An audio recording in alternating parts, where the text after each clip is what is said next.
Agora, então, nós vamos abrir as instituições monetárias e bancárias e, na sequência, as não monetárias e não bancárias.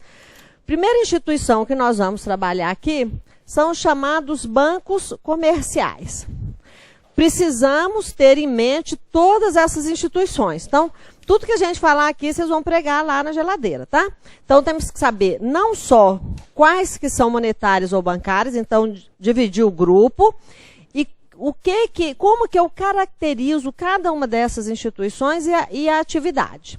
Então, ó, primeiro, os bancos comerciais. Muito cuidado, por quê? Quando nós tivemos a reforma bancária de 64, que nós tivemos a estruturação do sistema financeiro, nós seguimos o mesmo modelo do sistema financeiro americano, que é o mesmo até hoje, lá nos Estados Unidos. Aqui já mudou. Como que é a estrutura lá? Eu tenho uma instituição, que é um banco comercial, tem banco de investimento, é tudo segmentado. Nós seguimos esse modelo até 1986, quando nós tivemos uma mudança, 86 não, 88, quando nós tivemos uma primeira reorganização de algumas instituições. Então, a primeira instituição que nós tivemos estruturada aqui e que seguiu o modelo lá dos Estados Unidos são os bancos comerciais. O que isso quer dizer? Um banco comercial é aquele que atua no segmento comercial. Ai, Mara, mas o que é o segmento comercial? É o segmento que necessariamente vai trabalhar com depósito à vista. Então, falar assim, mas é só os bancos comerciais? Não. Mas os bancos comerciais foram as primeiras instituições que trabalharam com depósito à vista. Por isso que é muito comum cair na questão assim, os bancos comerciais são a base do sistema monetário. Então, vamos entender essa afirmação. A base do sistema monetário. O sistema monetário é o sistema que trabalha com depósito à vista. Ou seja, como foram as primeiras instituições que trabalharam com depósito à vista, é considerado como a base. Mas não são só os bancos comerciais que trabalham no segmento monetário. Tá certo? Mas na prova cai considerando o banco comercial como sendo uma referência de instituição que atua no segmento monetário, que também pode ser chamado de bancário. Tá certo? Bom, se é uma instituição que vai trabalhar com depósito à vista e que, por princípio aqui, vai exercer o efeito multiplicador da moeda, não vai ser só essa atividade que vai exercer. Então, o que nós temos no banco comercial? Vai trabalhar com depósito à vista e a prioridade de atuação aqui é no curto e no médio prazo. Lembram lá quando nós dividimos o segmento monetário? Aqui é onde nós vamos tratar essas instituições. O que é uma operação de curto prazo? Por exemplo, um crédito rotativo, um depósito, um limite de cheque especial. Aí alguém poderia estar pensando assim, mas o que é curto prazo? Curto prazo é até 1 ano. Mas tem 3 anos que eu estou usando o meu cheque especial. Eu também, mas a prioridade não é essa. O cheque especial, o crédito rotativo, o nome já fala. Eu uso alguns dias, giro o caixa, cubro, uso mais 2 dias, cubro, é para uma emergência, tá certo? Então, é prioridade, mas não significa que eu não possa fazer, por exemplo, um CDC, que é tipicamente também uma operação de prazo mais curto, que eu não possa fazer para 3 anos, tá certo? Então, o foco dos bancos comerciais vai ser trabalhar depósito à vista, que é a prioridade, prioritariamente no curto prazo, mas isso não é um ponto de corte, e trabalhar com empréstimos. Então, é um cheque especial, para a empresa é um desconto de cheque, um desconto de duplicata, um CDC para pessoa física. Não vai perguntar na prova essas operações, tá certo? Eu só preciso saber que o foco são as operações de curto prazo, tanto para aplicação quanto para resgate. Aí eu pergunto, a Caixa é um banco comercial? A Caixa tem depósito à vista? Banco do Brasil tem depósito à vista? Bradesco, Itaú, são bancos comerciais? Depois nós vamos ver por que não são bancos comerciais. Tá certo? Bom, não são, Mara? Não são. Vamos ver quais as características, então, de um banco comercial, enquanto a gente reflete por que não são, Caixa, Banco do Brasil, Itaú, Bradesco, não são bancos comerciais. Bom, então o que caracteriza um banco comercial? Primeiro, ele pode ser uma instituição pública ou privada. Tá certo? O público tem que ser de propriedade integral do governo, pode ser governo federal ou governo estadual, e o privado aqui pode ser não, ele é de participação do setor privado, né? Não é do Estado. E pode, inclusive, ser o que a gente chama de economia mista, onde eu tenho a participação do governo, que na maioria das vezes tem o controle acionário, ou seja, tem a maior parte das ações, e uma parte está nas mãos do setor privado. Bom, vamos pensar aqui. Alguém conhece uma instituição, banco comercial que seja público? Caixa é um banco comercial público? Não. Recentemente caiu isso na Sesgran Rio, tá? Daqui a pouco nós vamos ver por que a Caixa não é um banco comercial público. Bom, então pode ser uma instituição pública ou privada. Necessariamente tem que ser sociedade anônima e tem que ter o termo banco na sua denominação. Tudo que for banco tem que constar o termo banco, tá certo? E o que não for banco não pode fazer referência ao termo banco. Isso é uma obrigação da legislação. É considerada a base do sistema monetário, isso eu pus aqui só porque cai com muita frequência, mas eu vou ter várias outras instituições aqui que fazem parte das instituições monetárias. Cria moeda escritural através do efeito multiplicador da moeda, porque trabalha com depósito à vista, não com exclusividade.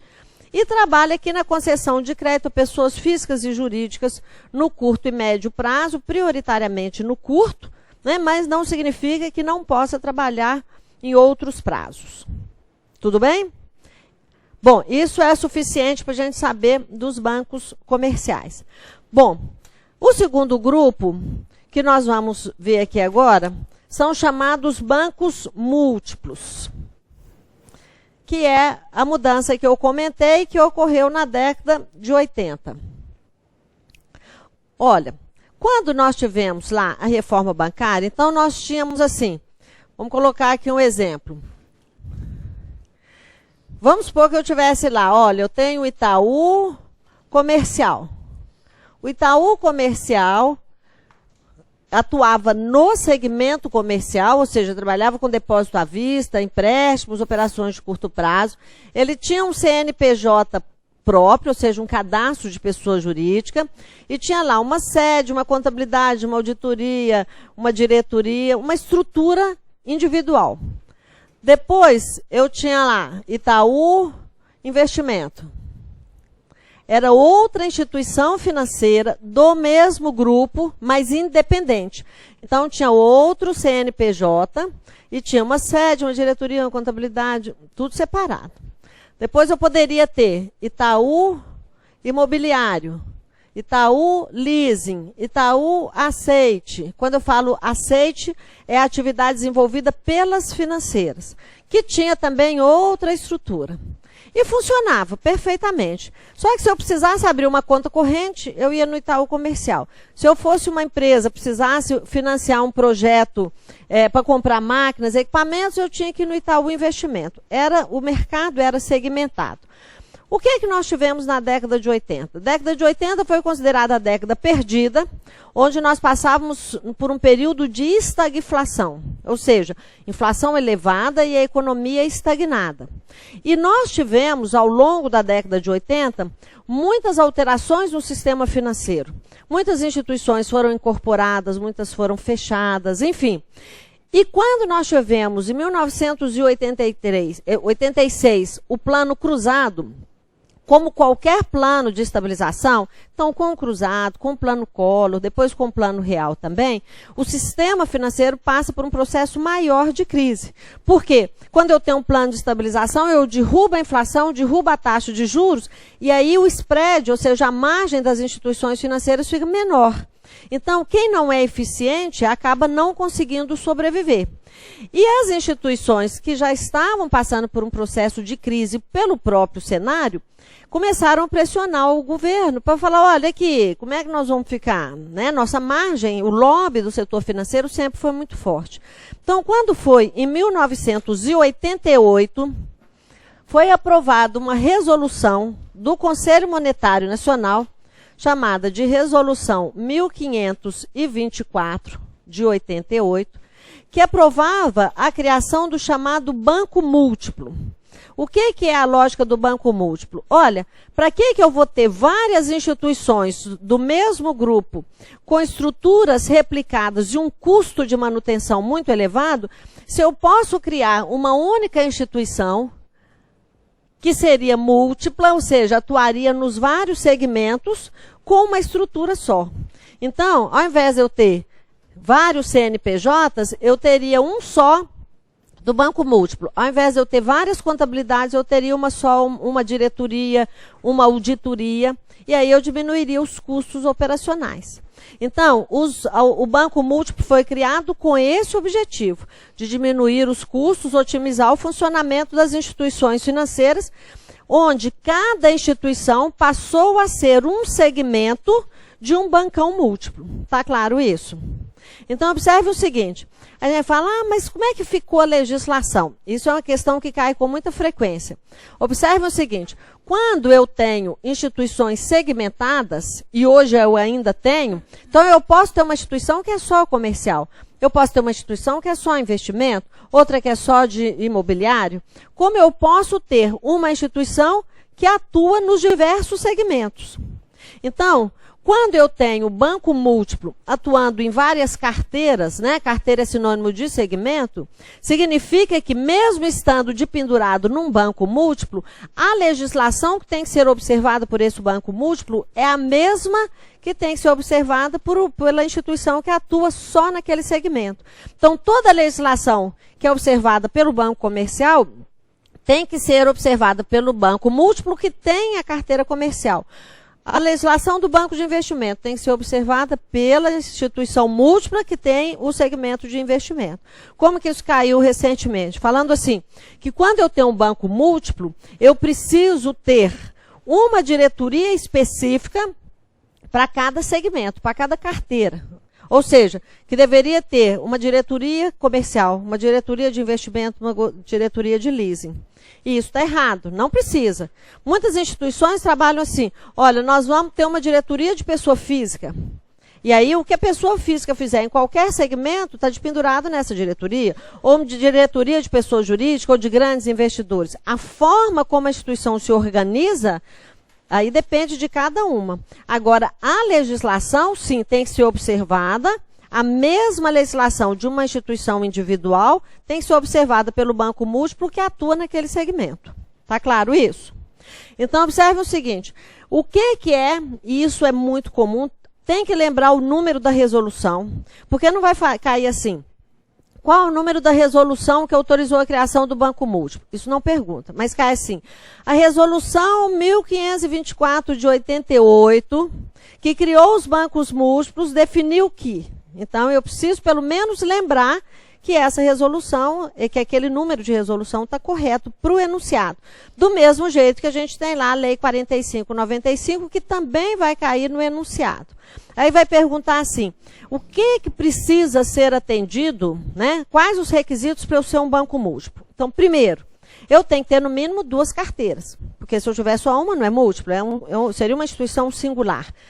Normalmente, inclusive no Banco Central de 2010, que foi feito pela Sesgran Rio, caiu falando assim, para ser banco múltiplo tem que ter no mínimo 3 carteiras, 4 carteiras. Não, 2, tá certo? No mínimo 2. 2 de quais? Então eu posso ter lá a carteira comercial, posso ter a carteira de investimento, se for um banco privado. Se for um banco público, jamais vai ter a carteira de investimento. Por quê? Porque a correspondente, né, a instituição correspondente ao banco a carteira de investimento é o de desenvolvimento. Então, eu nunca vou ter uma carteira de investimento num banco privado. E nunca vou ter uma carteira de investimento num banco público. Tá certo?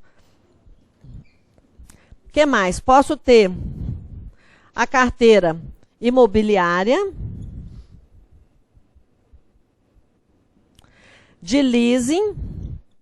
Leasing é uma operação que o Mauro vai trabalhar com vocês. E de aceite. Aceite toda vez que a gente ouvir o termo aceite, nós estamos falando da atividade das financeiras, tá certo?